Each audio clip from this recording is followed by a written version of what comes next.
Doublelift, how's it going, man? Hello. How you How's it doing? going? Good, good. Loving the jacket. It's a clean look for you guys. Thank you. So, So, walk me through what happened there. Because from what I was watching, bot lane looked like it was going decently well. Burn cleanse, burn flash early in lane. You guys had some advantages, but whatever happened from there happened. um, yeah, I mean, we just have like some mid-game macro problems right now where just feels like we are not very decisive, and in team fights we don't really play very well right now as a unit. And yeah, so basically what happened that game is I think we were doing okay bot lane. It's a tough matchup for Zeri to survive early game without having to blow sums. So we blew their sums, which is expected. Then we swapped and got Herald. Both tops are pretty good in Herald swap situations, so we end up having to. Well, we end up in an advantageous situation after that. And yeah, after we just lost one team fight at Drag, um, we're down 2k gold, but the game is still within our hands to win. And I just think C9 is a strong team. They play really well.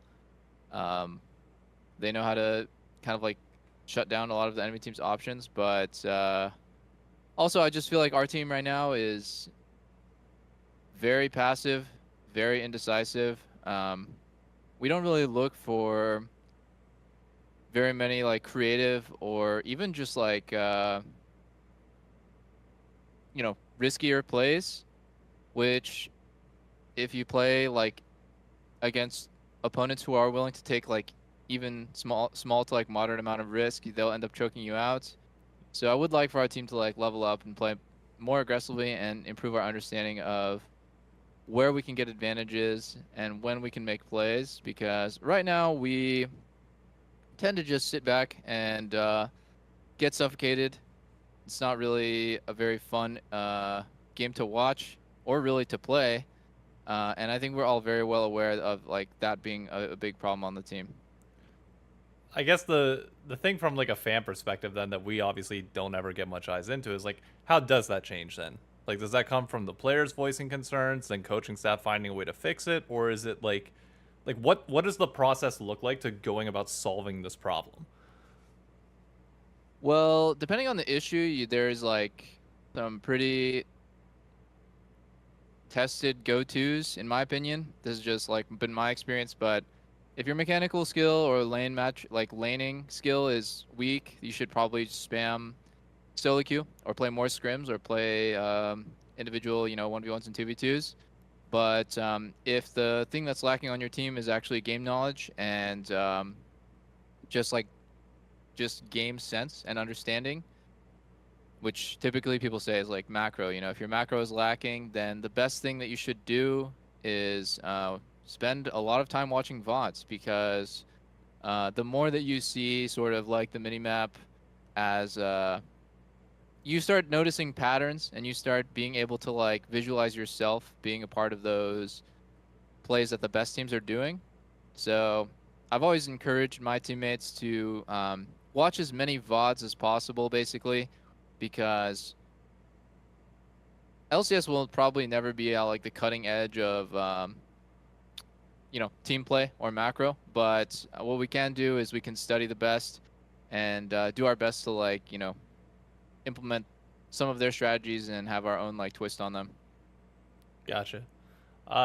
You had to play against AP Zeri today. Seems like every week there's some sort of new busted Zeri build. At this point, are you on the camp that's like, let's get rid of Zeri, like just gentleman's agreement her out of this at this point, or is it like is it even fun to play as or play against on your side? Because at least watching, it does get stale very quick. Um, it's definitely fun for me to play Zeri. She's very, very like, you know, meticulous to play. She requires a lot of like inputs to play, and if you're doing well, then you can just completely carry the game.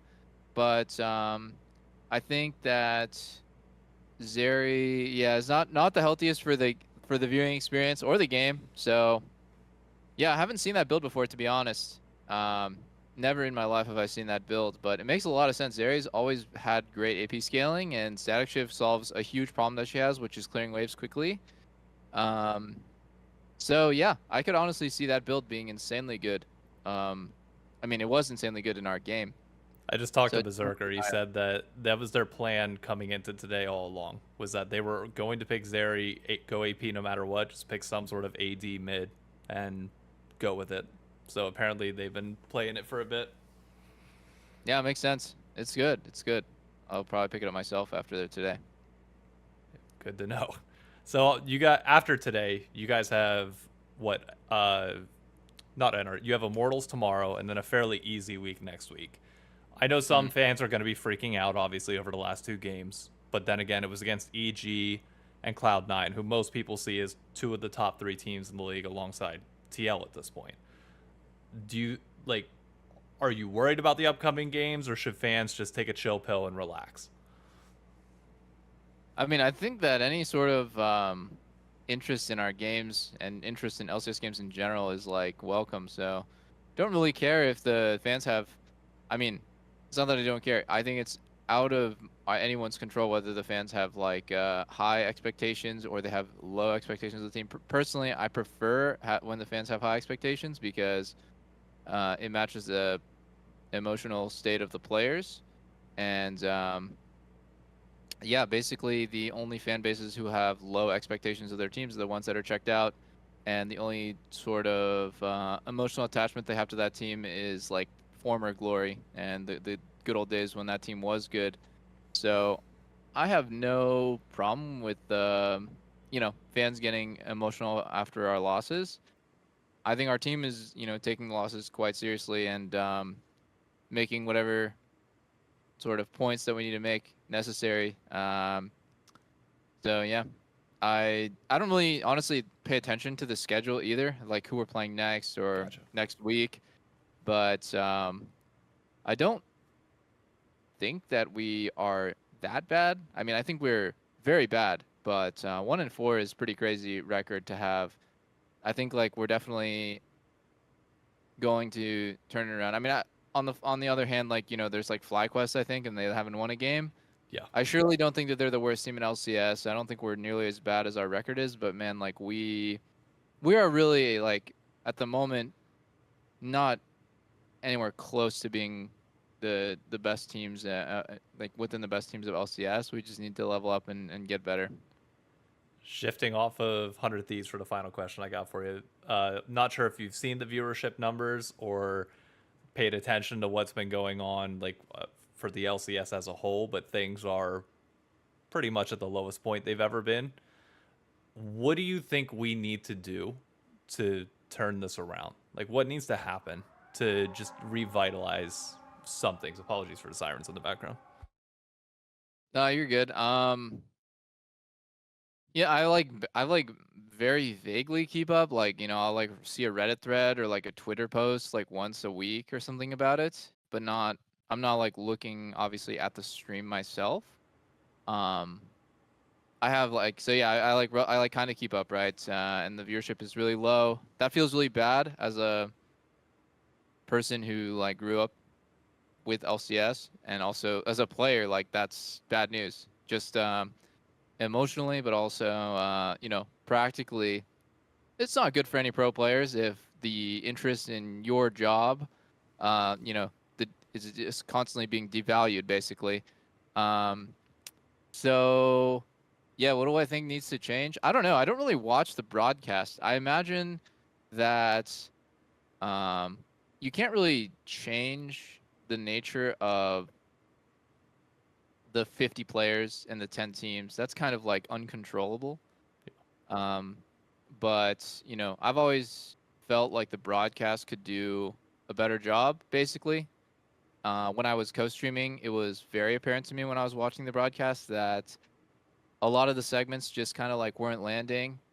Um, and I think that they have like the capability of getting better, of course, because LCS many times is like very entertaining and they have like great skits or they have like great moments.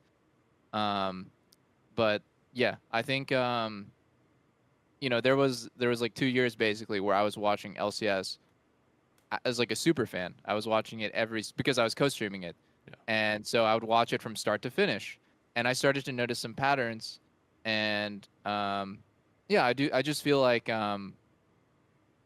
it's probably like two buckets. One bucket is League is maybe getting less popular in North America, so naturally there's going to be less viewers for North American League professional play. The second bucket is like, well, the actual stream itself could be um, improved and could, in my opinion, take a little bit more, um, just take a little bit more of I don't know how to explain it. Just take a different approach, basically. Like figure out what's working and what's not working more quickly. Yeah. That's like how you like improve at anything. Um, and so like one of the buckets you can't change. You can't really make kids more interested in playing League, right? That's just reality. Um, Things come and go in cycles, but the other bucket you can change. So that's like probably just like generally my thoughts on it. Like as far as like anything specific, I don't know. Like Yeah. I don't really watch anymore because I'm constantly playing, but I think the community and like maybe like the viewers and stuff probably will have like more insight into that than me. One quick note on the co-streaming point. Uh, Another esports team that I follow very closely is Call of Duty, and you have co-streamers in a very similar manner to what we have in the LCS. I would compare like your role with the LCS very similar to what Scump is for Call of Duty, and co-streaming seems to play a much bigger part over there and how fans engage with the product. They a lot of times actually outnumber the broadcast numbers itself. The Optic and Phase co-streams will have upwards of 90 to 100,000 viewers when the broadcast has 80 to 90. Do you think from a co-streaming side, because you've been there, you've done that, and assuming, say in 10 years you might want to do it again, is there something that you think co-streamers can do as well that can help make more fans resonate with the product? Well, I mean, I've said it for the last 2 years, especially after like Valorant co-streaming took off. It's like I just saw it once and I was like, oh yeah, co-streaming is the future. The days of like the official professional broadcast having all the viewers all the time, I think sometimes makes sense, right? Like maybe for a peak moment like finals and worlds, of course, the main broadcast will naturally just have the most pull because it's like it's such a huge moment in history for that game or for that like industry or bubble of people. But then like it just dawned on me like instantly when I saw it. I'm like, co-streaming has to be the future because like the days of people just sitting there and watching LCS 5 games in a row is gone. Like, don't have any emotional attachment to that. You lived it. We like a lot of the people who are fans of LCS. We lived through that, and that was normal. And there's going to be a new normal in like 5 years, or it's honestly just happening right now with Valorant and like you said with Call of Duty, a scene that I have absolutely no idea about. But I'm not surprised in any way that that is what is normal. And it's just because people like feeling like they're hanging out with others. It's like adding that social element to something that's like maybe you wouldn't do. It is really just adding something to an experience that's like there's so many competitive experiences. You could watch like YouTube, TikTok, you could watch streams of like people that are super entertaining and like have tens of thousands of viewers, or you could watch this official broadcast, but like, oh, you could watch this official broadcast with somebody who's like adding something to it, either analytically or is funny or has people around him that are like a part of, so it feels like you're hanging out with like a group of guys and you're like one of the boys and you're getting into those inside jokes, and this is just becomes like a ritual for you. And so in no way does that, in my opinion, in no way does it really take away from the product. It just adds to it because you're still watching the official broadcast. You're just watching it with people who are just kind of like mumbling or joking or just like reacting in the background. What is the downside? I don't understand. Like people maybe like kind of offended at the idea of like, oh, why does this guy just get to restream the official broadcast, get more viewers than them? Well, because he's adding value to it. Like people obviously want, like it's just kind of like what the people have spoken. They want to watch Tarek more than they want to watch Tarek watching the matches more than they want to watch the matches themselves, right? And anyways, that's a very long-winded way of just saying that co-streaming is definitely the future. And I think that Riot did LCS I think he did an amazing job with allowing co-streaming every single week. Like I think that was a great change, and it is, kind of like stemming the tide of kind of like the downward trend, in my opinion. It is not like the cause of it. So I think it's good on Riot, to be honest. I think Riot's been really open-minded, starting even a couple of years ago with the whole co-streaming thing, and for a little while it was very restrictive.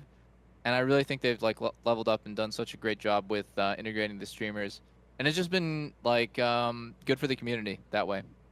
Gotcha. I don't want to take up any more of your time. It's been long enough. So you have a great afternoon, man. Best of luck in your game tomorrow, and hopefully things turn it around. Yep, thank you. Appreciate it. Have a Me good too. one. Peace. If you're wondering, is this the only video or only interview that I do each week? The answer is simply no.